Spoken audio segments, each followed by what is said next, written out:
Good morning people. एक बार फिर से है हम आज दशाश्वमेध घाट पे। गंगा स्नान करने से सारे पापों से मुक्ति मिल जाती है, तो मैंने सोचा मैं भी अपने थोड़े पाप कम करके आती हूँ। तो आज गंगा जी में डुबकी लगा ली जाए। पानी ठंडा होगा लेकिन थोड़ी सी हिम्मत जुटा के हम करके दिखाएंगे।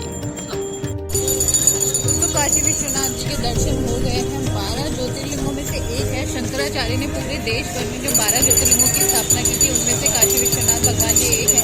ऐसा कहा जाता है कि स्वयं काशी में ही शंकर भगवान का निवास भी है, तो अपने आप में ये जगह वैसे भी बहुत ज़्यादा इम्पोर्टेंट हो जाती है। और दूसरी बात ये कि नरेंद्र मोदी जो प्रधानमंत्री भी हैं, उनका संसदीय क्षेत्र होने की वजह से वाराणसी में मंदिर में निर्माण कार्य बहुत ज़्यादा प्रगति है, बहुत तेज़ी से हो रहा है और बहुत ही अच्छा निर्माण कार्य हो रहा है। लेकिन उसके बावजूद भी अगर उत्तर प्रदेश प्रशासन मेरी बात सुन पा रहा है, तो मेन मंदिर के पुजारी जी जिस तरह से दक्षिणा दो कर रहे हैं, वो बिल्कुल भी अच्छा नहीं है। किसी भी गरीब आदमी को भी भगवान के मंदिर में दर्शन करने का उतना ही अधिकार है जितना कि एक अमीर बंदे को है। तो ये दक्षिणा मांगने का जो प्रावधान आपके पुजारी जी का है, इनको समझाइए। पूरे दिन भर में वैसे भी बिना दक्षिणा कहे लोग इतनी दक्षिणा उन्हें दे जाते होंगे कि जिससे उनका बहुत अच्छा खासा चल रहा है। तो ये उत्तर प्रदेश प्रशासन से मेरी विनती है, अगर वो मेरी आवाज़ सुन पाएँ कभी तो। और दूसरी बात ये कि वाराणसी आप आएंगे तो हर बंदा यहाँ पे आपको ऐसा मिलेगा जो आपको बेवकूफ़ बनाने की कोशिश करेगा। हर दूसरे बंदे से बच के रहिए, सावधान रहिए। मंदिर में प्रसाद चढ़ाने का कोई प्रावधान नहीं है, तो 300 रुपये की 200 रुपये की टोकरी जो लोग आपको बना के दे रहे हैं उनसे भी बच के रहिए, क्योंकि आपको वो प्रसाद ना तो चढ़ाने को मिलेगा ना। इससे अच्छा कि छोटा सा एक या अपना प्रसाद लेके जाइए और आराम से चढ़ा के भगवान जी के दौर से वापस ले आइए। बाकी की चीज़ें जो भी हैं वो सब कुछ ठीक है, मंदिर के दर्शन हुए, बहुत अच्छा लगा। लेकिन कुछ चीज़ों में जब भी आप वाराणसी आएँ तो सावधानी बरतें, यही मेरा अनुरोध है। जय काशी विश्वनाथ। पहले काशी कोतवाल की पूजा, बाद में कोई काम दूजा। जी हाँ दोस्तों, आप ये सोच रहे हो कोतवाल साहब कौन है, तो ये और कोई नहीं, स्वयं काल भैरव बाबा हैं, जिनके दर्शन बाबा विश्वनाथ के दर्शन से भी पहले किए जाते हैं। ऐसा कहा जाता है कि स्वयं यमराज भी काशी में आने से पहले काल भैरव बाबा की आज्ञा लेते हैं, और उनकी आज्ञा के बिना यहाँ कोई काम पूरा नहीं होता। यहाँ के नगर रक्षक भी उनको कहा जाता है। तो उनके दर्शन करने के बाद हम आपसे उनकी कहानी और आगे बताएंगे।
दोस्तों, भगवान काल भैरव को काशी का कोतवाल क्यों कहा जाता है, इसके पीछे एक बड़ी इंटरेस्टिंग सी स्टोरी है, पुरानी स्टोरी, जो कि ऐसे है कि एक बार भगवान विष्णु और ब्रह्मा जी में लड़ाई हुई।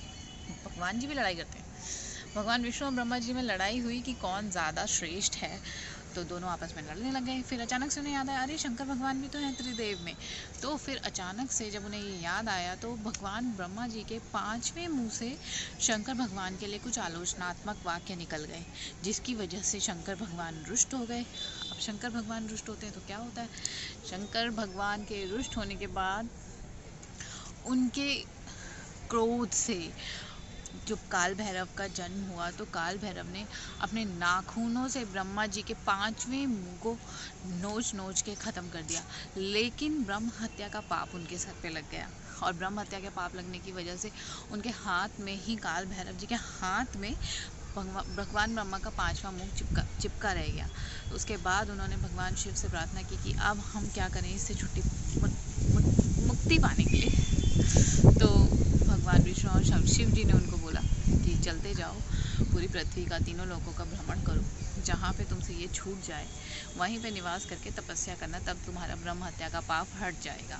तो भगवान भैरव जब चलते चलते चलते काशी पहुँचे, तब उनके हाथ से वो मुख ब्रह्मा जी का छूट गया, और जिस स्थान पर वो छूटा वहाँ पर ये भगवान जी का मंदिर स्थापित है। तब से काल भैरव यहीं निवास करते हैं, भगवान शिव के द्वारपाल की तरह काशी की रक्षा करते हैं। और कहा जाता है कि भगवान शिव काशी के राजा हैं और काल भैरव जी उनके कोतवाल। तो यही उनकी कहानी है।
बोटिंग का एक्सपीरियंस लेने के बाद आज हम नाव चलाने का भी एक्सपीरियंस ले लेते हैं। बहुत टफ है नाव चलाना।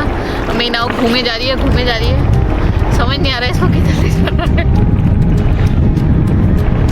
भैया घूम गई है, क्या करें।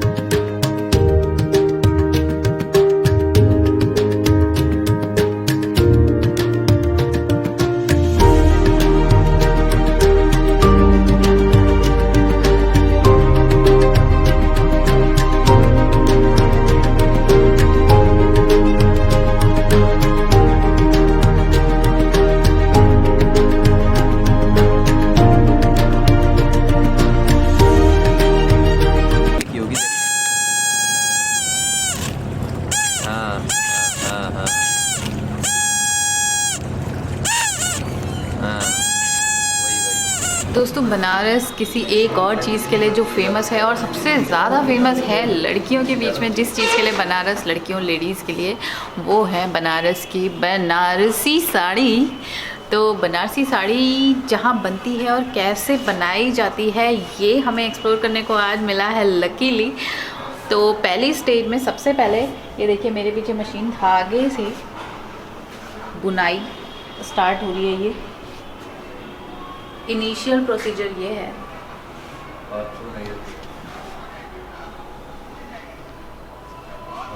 यहाँ से बनारसी साड़ियाँ, ये टोटली हैंडवर्क का काम होता है, हाथ से बनाई जाती है, सांचे में ढाला जाता है इनको, बहुत ही फाइन थ्रेड के साथ इनका काम स्टार्ट होता है।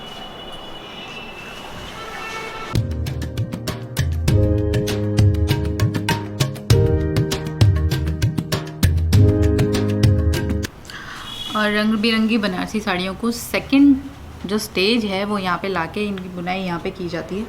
ये देखिए पीछे मेरे मशीन है और उसमें कलरफुल धागे लगे हुए हैं।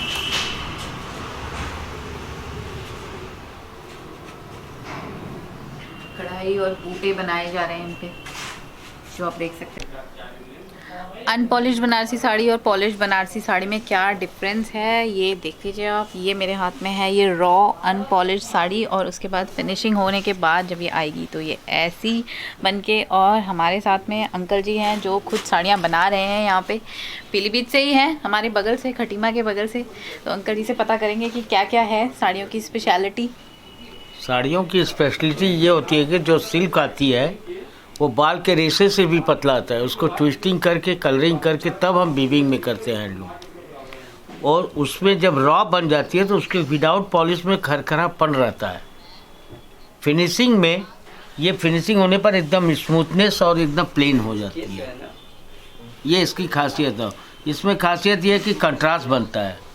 ये आंचल हो गया, जिस कलर का आंचल रहेगा उस कलर का ब्लाउज रहेगा, और पूरे बॉडी का पूरा ऑल ओवर वर्क रहेगा। ये है इसकी खासियत, पूरी वीविंग्स। ये बनारसी साड़ी की ये ग्रेविटी है। और ये रेंज क्या क्या रहती है? ये लगभग 2000 से लेकर शुरू करके आपको जब समझ लीजिए 20,000 तक। 20,000 तक। अच्छा, thank you uncle. Okay sir. कौन सी पसंद आई है?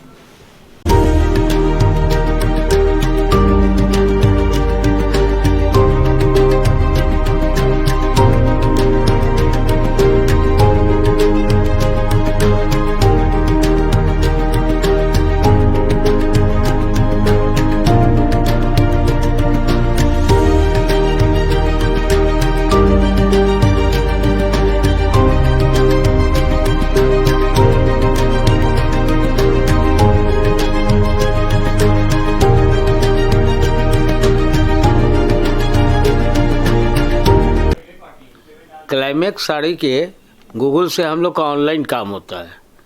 आपको जो भी ज़रूरत होगा, जिस रेट का, हम व्हाट्सएप से सब आपको डिज़ाइन दिखा दूंगा। आप वहाँ पर मंगवा सकते हैं बाय कोरियर। कोरियर के खर्च खाली आपको लगेंगे, जो रेट होता है जेन्युइन आपको मिलेगा।